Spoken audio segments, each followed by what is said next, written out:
What's up, everyone? I am the Kaiju no Kami from the Toku and Animation News Network, here with a quickie review of Indiana Jones and the Dial of Destiny.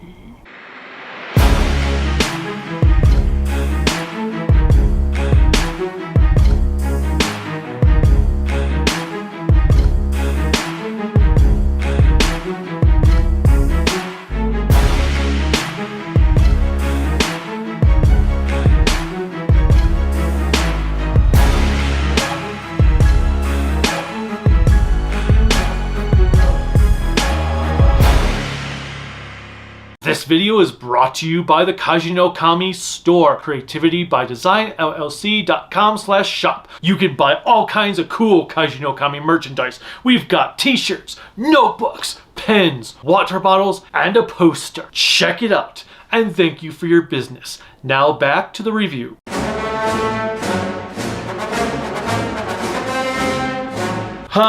So we have at last a new Indiana Jones movie. 15 years after the last one, I think. Something like that. And the last one was like 19 years after the previous one. Making you wonder, why? Why do we need to keep bringing Indiana Jones back? It didn't work very well with Crystal Skull. Didn't work so much with this one. Now, I will say, I did not hate this movie. The first 20-ish minutes or so, the opening sequence was freaking fantastic. That opening sequence where they spent all this money to de-age Indy, which is hands down probably the best looking de-aging technology thus far in a movie. Of course, they couldn't do anything about his voice, but at least his looks did a really good job. That sequence was very exciting. It was very suspenseful. Of course, it helps that I like trains and trains are cool. It was a well done, well shot opening sequence. We had a kind of speed thing that happens there that makes no sense later on in the movie, but it was a really well done sequence. And then the rest of the movie happened. It actually reminded me a lot of Spectre from James Bond, that had a really incredible opening sequence, and then the movie was full of pointless action scenes that were horribly shot, horribly edited, horribly put together, poorly paced. A female lead that has little to no chemistry with Daniel Craig, in this case with Harrison Ford. A plot that really goes nowhere, with characters that are utterly pointless. Like, there's a CIA agent in this movie who served no purpose whatsoever. If you eliminated her from the entire movie, nothing would have changed. Helena Shaw, the new character that is supposed to be Indiana's goddaughter, is basically played by some woman I've never heard of before who looked like she was just Eva Green, the bootleg edition. It's like they wanted Eva Green in this movie, but they couldn't get her, so they went for the cheap knockoff.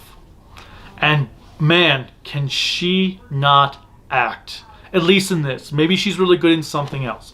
But in this movie, she was awful. Like I said, she had no chemistry with Harrison Ford whatsoever. Her character was utterly unlikable. She never became likable in the entire movie. You could have cut out action scenes and nothing would have changed in all the rest of the movie.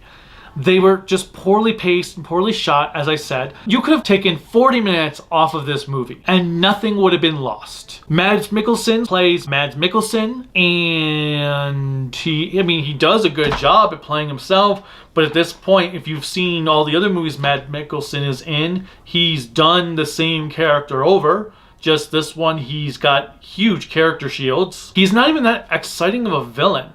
He's kind of boring. Also, another issue, if you hated what they did to Luke Skywalker in Last Jedi, you're going to hate what they do to Indy here, because they try to make him as miserable and sad as possible, because heaven forbid old people be happy in a movie. The concepts with the plot weren't interesting. There were good actors, wasted actors. Antonio Banderas is completely wasted.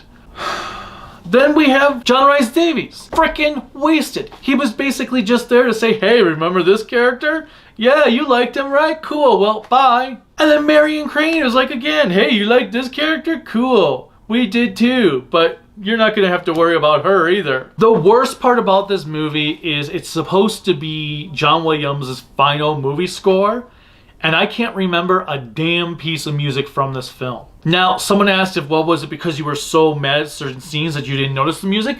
It's possible, but usually, given how big I am in soundtracks, I usually can spot, like, when good music can really make a bad scene better. Here, I'm just like, other than the Indiana theme that was used a few times, what music do I remember in this movie? And I can't think of a single track. Like, I think in Raiders of the Lost Ark, when they're on the truck chase scene, I just hear that music in my head. In The Last Crusade, I hear that music in my head as they're on the tank.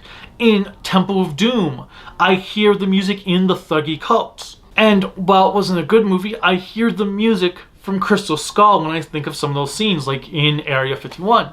But for this, I'm drawing a blank. I cannot remember a single piece of John Williams music, and it makes me mad. That's the only reason I would rewatch this movie again, is to hear Williams' music, but at the same time, why would I want to rewatch this movie? As far as I'm concerned, this and Crystal Skull don't need to be rewatched ever again. Also, I mean, we all know the main villains die in these movies. I will say, the main villain in this movie had the most boring death sequence of all the other deaths in the franchise. Here it was just like, oh, okay, they're dead from that, but that, huh? But they got their head on a fast train, like, didn't even get a scar, but okay, sure, right, got it. Overall, like I said, I didn't hate this movie. I don't think it was downright dreadful. I don't think it was worth the cost of money to go see in a theater and have food and everything.